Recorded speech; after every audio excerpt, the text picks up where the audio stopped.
Tonight, southeast Queensland mopping up after wild weather drenches the region.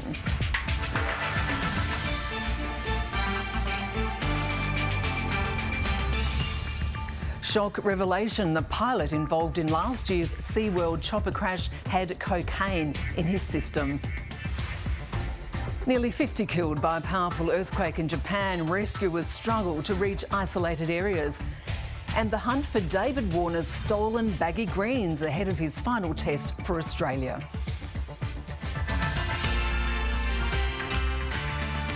Good evening, Lexy Hamilton-Smith with ABC News.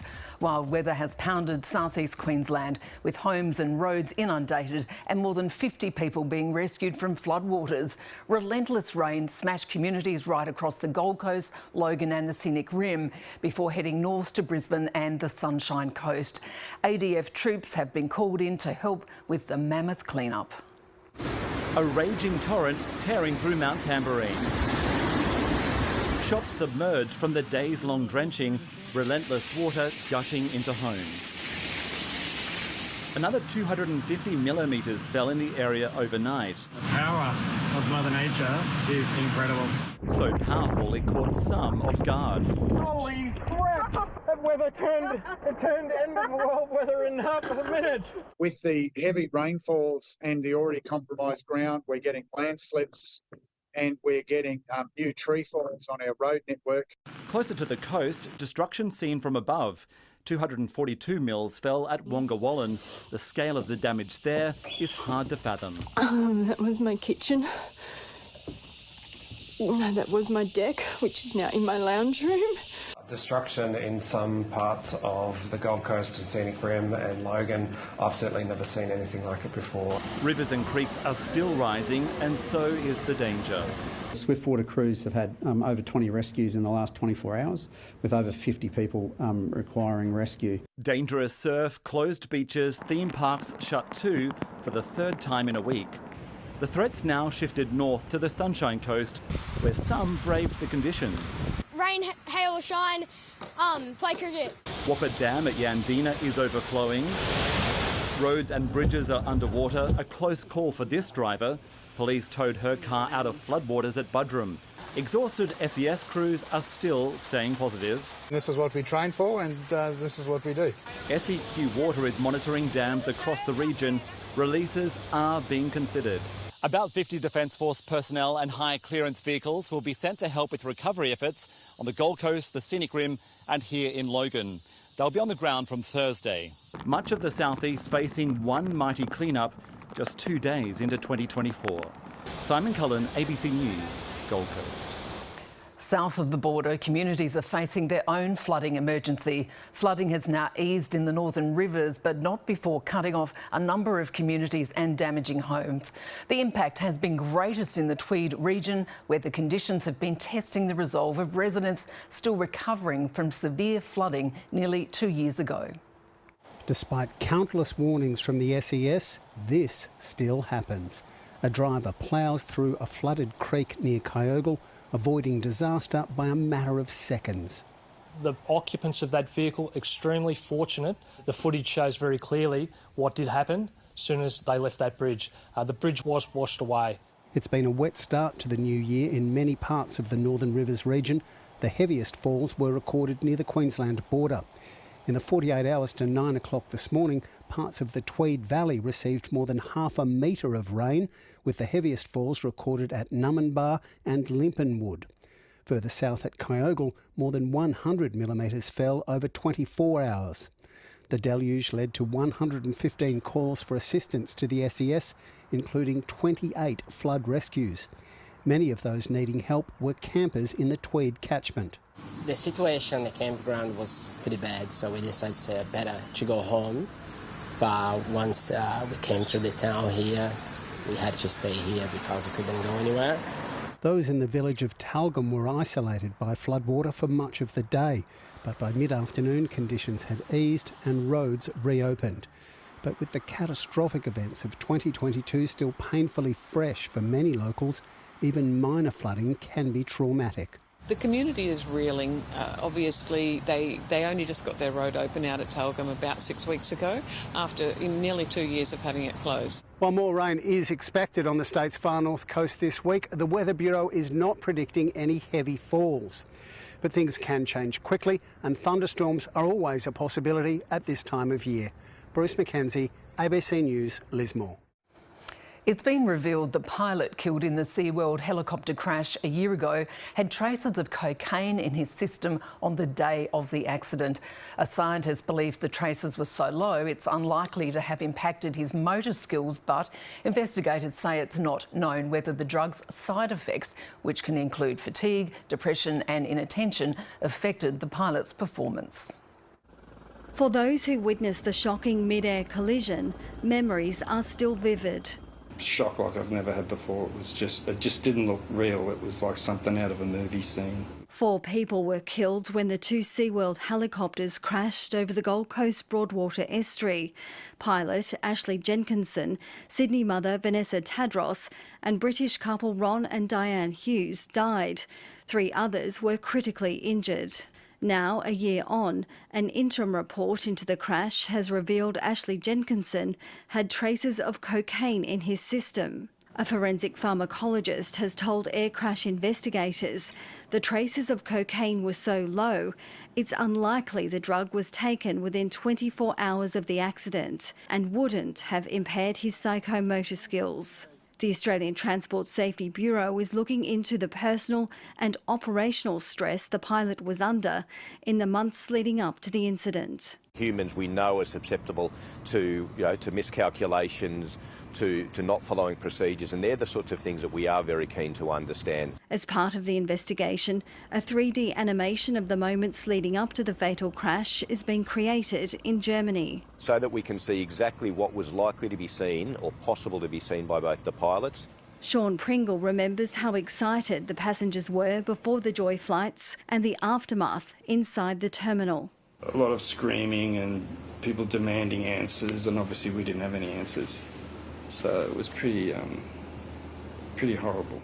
He believes more people would have died had it not been for the actions of the surviving pilot, Michael James. The position he ended up in after the collision and then to actually get it down safely, unbelievable, incredible, superhuman. Emergency agencies practiced a search and rescue drill near the crash scene last month as part of a review into their response. There'd be a lot further education in relation to sort of the aviation side of things. The ATSB will release its final report with recommendations in 6 months. Got to get that right if we're going to have recommendations that are widely picked up, not only here on the Gold Coast, but more broadly throughout Australia. Kirsten Webster, ABC News, Gold Coast. At least 48 people have been killed after a powerful earthquake struck central North Japan. Thousands of rescuers, including the Japanese military, have been deployed searching for survivors under the rubble, and authorities are warning the danger isn't over yet. Fear and panic. A strong earthquake hits central Japan just after 4 o'clock in the afternoon.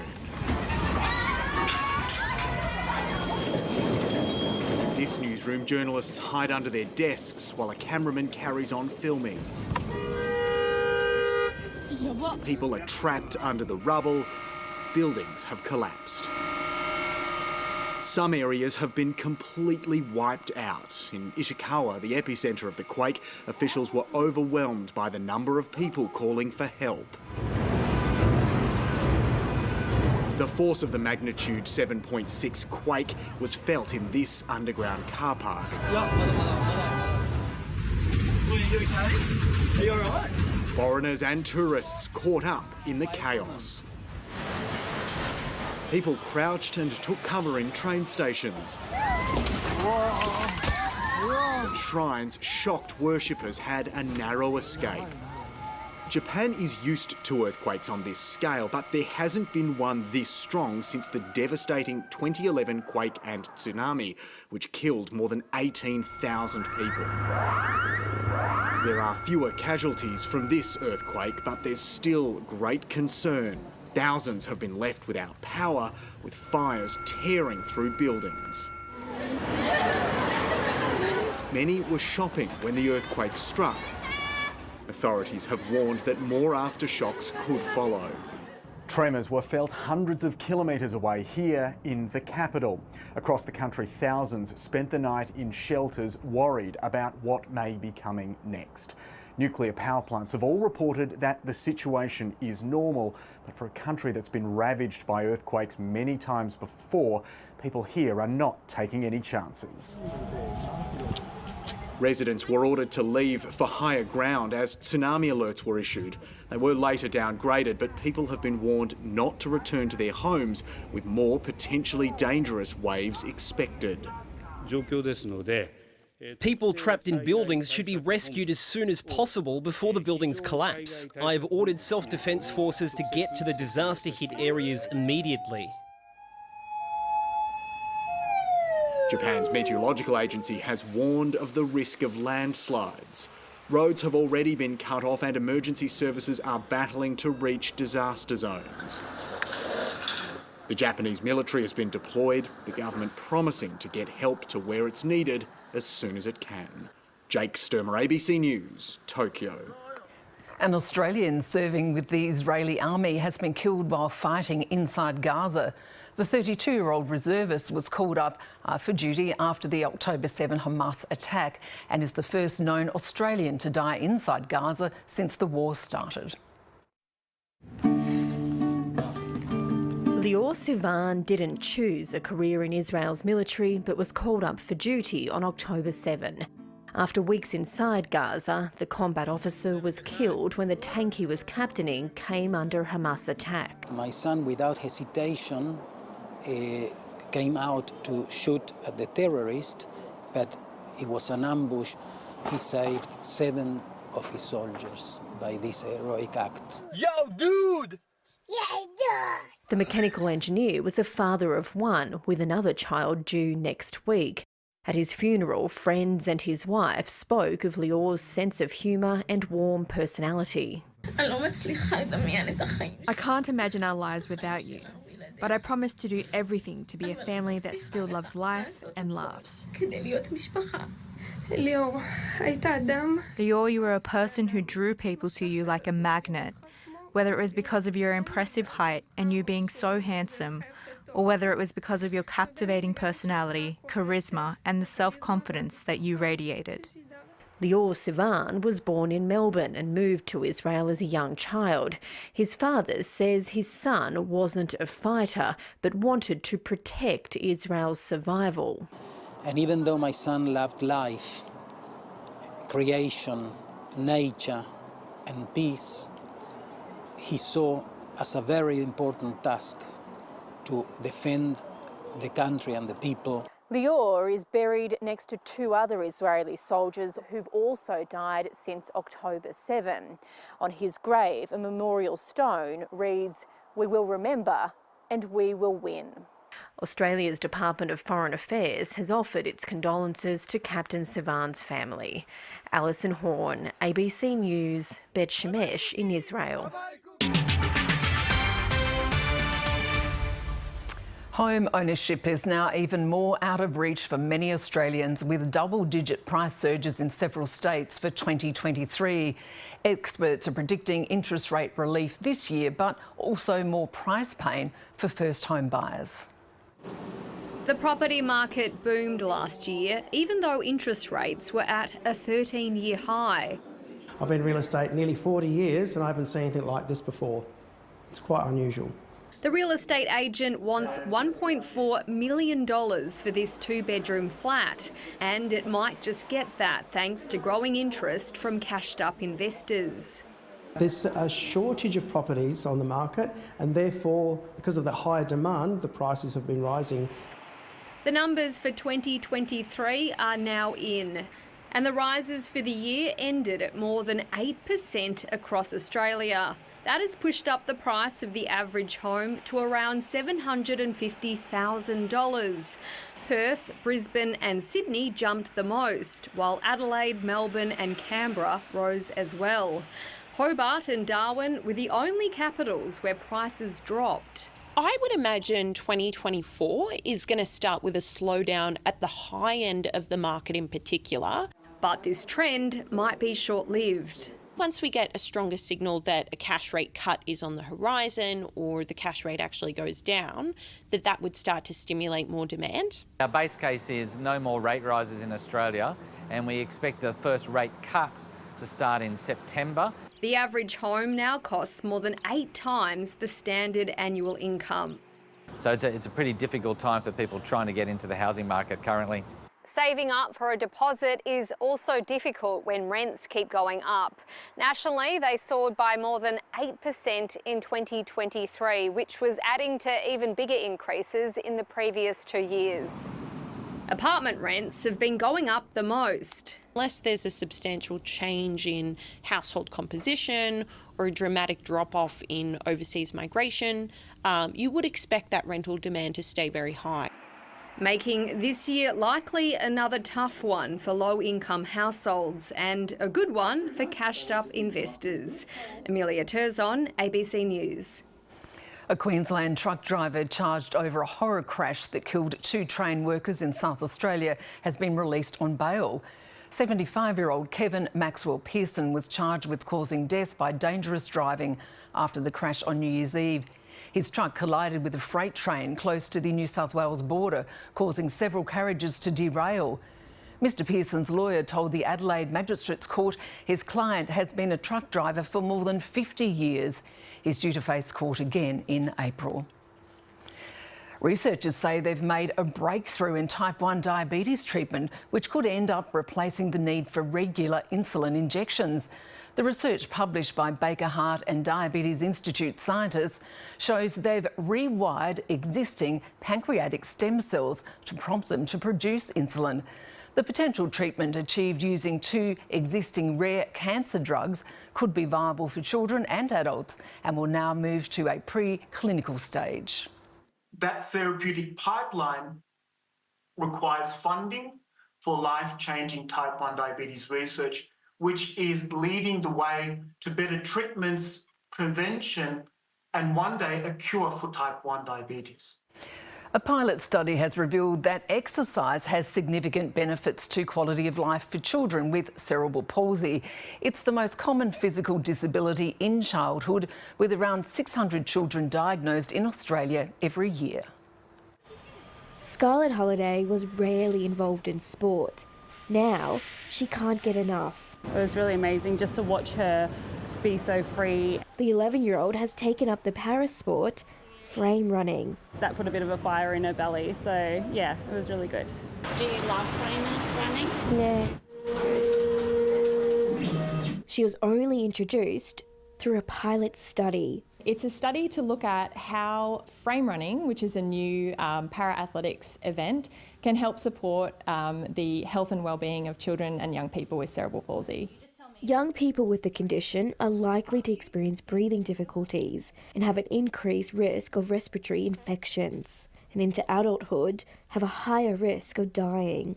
The children and young people who did the frame running training improved their heart and lung and vascular health. So that means that they were able to run for longer and tolerate exercise better. 12 children and young adults have been part of the initial trial. The researchers have now received funding to expand it to 100 participants across 6 cities in Australia. With trials like this, we'll be able to provide the evidence that we need to hopefully get more people interested in frame running and eventually reduce the cost and those barriers to entry to the sport. For Scarlett, she's already seen the life-changing benefits. Her fitness level increased phenomenally. The full trial is set to be completed in 2025. Sarah Richards, ABC News, Brisbane. South Korea's opposition leader has been stabbed in the neck at a news conference in the southern port city of Bhutan. Lee Jae-myung was attacked by an unidentified man who approached him asking for an autograph. The suspect was apprehended at the scene. Mr. Lee was treated in hospital. His injuries are not life-threatening. Australian Princess Mary and Prince Frederik of Denmark have made their first public appearance after Queen Margrethe's abdication announcement. The couple stepped up for a New Year's Eve gala event at a palace in Copenhagen just hours after the statement from the 83-year-old. Prince Frederik and his Tasmanian-born wife Mary will become king and queen in a fortnight. Queen Margrethe became monarch 52 years ago, but has abdicated the throne after a series of health issues. The original versions of cartoon character Mickey Mouse will no longer belong solely to the Walt Disney Company after its copyright expired. An early detection of the company's mascot featured in the 1928 short film Steamboat Willie has entered the public domain for the first time. The corporation no longer has sole claim to the character under US laws, which allows copyright to be held for 95 years. To finance now on the stock market's first day of trading for the year has set sights high. Here's Daniel Ziffer. After the market rested in the Christmas week, it hit the track today like someone who'd bought jogging shoes the morning after a blowout New Year's Eve. The ASX 200 index of our 200 largest companies listed on the stock exchange traded just a breath from a record high set in August 2021. That was near midday in what's called intraday trading. It closed slightly less than that, up half a percentage point, for a stratospheric start to the year. The broader All Ordinaries, covering 500 companies, had a similar trajectory today. Most global markets were shut for the New Year's Day holiday, so let's look at what they did last year. And for reference, our key index lifted just under 10% in 2023. The Aussie dollar seems to have also made a resolution to head to the gym, growing in strength against major currencies in trading today as the value of gold continues to shine. It's well above US $2,000 an ounce. And according to new data, the value of our homes, averaged nationally, surged by 8% last year. But how did we do it? By making households take on an absolutely punishing amount of debt. About 1 in 3 households has a mortgage, another third have paid it off, and a further third rent where they live. If we held a debt Olympics of similar nations, we'd have been on the podium in 2022, and given the vast majority of our loans are subject to the fluctuations of interest rates, instead of being fixed for decades and forgotten about, the next lot of OEC data should see us take out the gold. And that's finance. To sport now, and world number 1 Novak Djokovic has overcome a persistent wrist complaint to book Serbia's spot in the quarterfinals of the United Cup tennis tournament in Perth. His win could set up a blockbuster quarter-final against Australia after it advanced last night at the expense of defending champions, the United States. The majority of fans in the packed Perth arena were hoping for a Novak Djokovic masterclass. And it was clear from the outset the Serb intended to deliver. Be careful if you leave a space down there, even this early in the match. The world number 1's biggest concern, seemingly not his Czech Republic opponent, but rather the mix of natural and artificial light in the stadium. As he wasted little time taking the first set against Jiri Lehečka. But a wrist issue would prove to be a bigger concern, and Lehečka took advantage to level the match a set apiece. Going toe-to-toe with the world number 1. 36-year-old Djokovic sought treatment ahead of the decider, and it proved the difference as he booked Serbia's spot in the quarterfinals. Also advancing, Australia, following its come-from-behind win over the US last night. The host nation was down in the tie when Jessica Pegula defeated Ajla Tomljanovic. But Alex de Minaur would even the contest with a straight sets win over Taylor Fritz. Matthew Ebden and Storm Hunter then completed the comeback, knocking out last year's tournament victor. And Team Australia getting the W big time. Rain continued to cause delays on day 5 of the Brisbane International, although Australia's former Queen of the Court was staying dry under the Pat Rafter Arena roof. There's Ash Barty with baby Hayden. The former world number 1 watching on as 5th seed Sebastian Korda was knocked out by German Yannick Hanfmann in straight sets. While last night the 2nd seed Grigor Dimitrov advanced over former world number 1 Andy Murray. Garrett Mundy, ABC News. They're the ultimate Australian sporting symbol, and retiring opening batsman David Warner has just had all of his stolen. On the eve of his final test in Sydney, Warner has issued a plea for the return of his baggy green caps, believed to have been taken in transit to the SCG. David Marks reports. Hi everyone, Dave Warner here. Unfortunately, this is my last resort to do this. On the eve of his 112th and final test, David Warner's most prized possessions have been stolen. Inside this backpack was my baggy greens. It's sentimental to me. It's something that I would love to have back in my hands walking out there come this week. Warner says his bag was stolen while it was being freighted from Melbourne to Sydney, and now he's pleading with the thief to return it. If it's the backpack that you really wanted, I have a spare one here. You won't get into trouble. The look on the Pakistan captain's face says it all. I think there should be a countrywide search right now from the Australian government. He's been a great ambassador and he deserves every bit of respect, every bit of celebration for his unbelievable career. It's a bitter blow for Warner as he prepares to bow out of Test cricket at his home ground tomorrow. Every time he walks out there, he's competitive, ready to go. So just a champion of Australian sport, and hopefully he gets a good send-off this week. Australia will be looking to claim a clean sweep of the 3-test series. And Pat Cummins says if the situation allows, he might give the opener a bowl. A leg spinner maybe to take the last wicket of the game or something. Out of the rough. Well, I only just thought of it. But there's no danger of complacency, even though the match is effectively a dead rubber. I don't think so now that the World Test Championship's there. You know, every Test match is important. It's a home Test match. Every Test match you play is big, but everyone in Australia is just even bigger. Australia's going into the Test unchanged, but Pakistan are still deciding. Sydney's fickle weather has played havoc with this Test over the past few years. The good news, though, is that this week the forecast is mainly positive, with only the chance of a few brief showers later in the week. David Mark, ABC News, Sydney. And time to check the weather now. And as we heard, intense rainfall continues to hammer the Golden Sunshine Coast. There are also flood warnings for the Nerang and Coomera rivers and the Mooloolaba River, but a severe weather warning for the Wide Bay and Burnett has now been cancelled. The slow-moving rain cell, which had hovered over the region before beginning to track further north today towards the Sunshine Coast, has caused widespread flooding. Since Christmas Day, though, on the Gold Coast, it's endured more than half a metre of rain. Intense rainfall continued across the flood watch area during today, and there will be falls into Wednesday before we're told it'll push offshore later tomorrow, but flood warnings are set to continue. But when you look at the maximums in the northwest, it's been dry. Urandangi, for example, recording a top of 43, 42 for Birdsville. Even in the Maranoa, it was a hot day with a high of 40 degrees. Along the coast, temperatures hovered in the low 30s. Now, Brisbane was a lot cooler at 24 degrees, with humidity high, though, around 86%, so still pretty muggy. Ipswich reached 26, Gold Coast 25 and Redland 23. Now, the satellite showing the moist cloud mass that brought the deluge to the southeast. While things have eased slightly in northern New South Wales, there are also a few embedded thunderstorms over parts of South Australia, Western Australia and Western Victoria.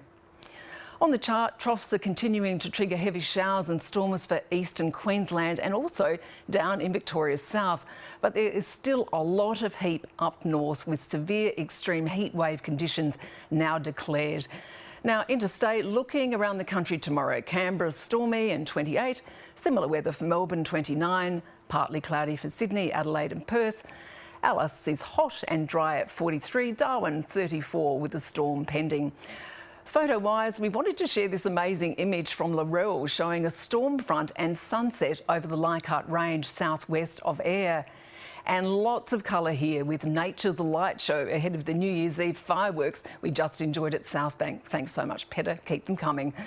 Looking to the north tomorrow, rain falling on the peninsula and Gulf country, while the lingering wet will continue to dampen the coast from the tropical north right down to Capricornia.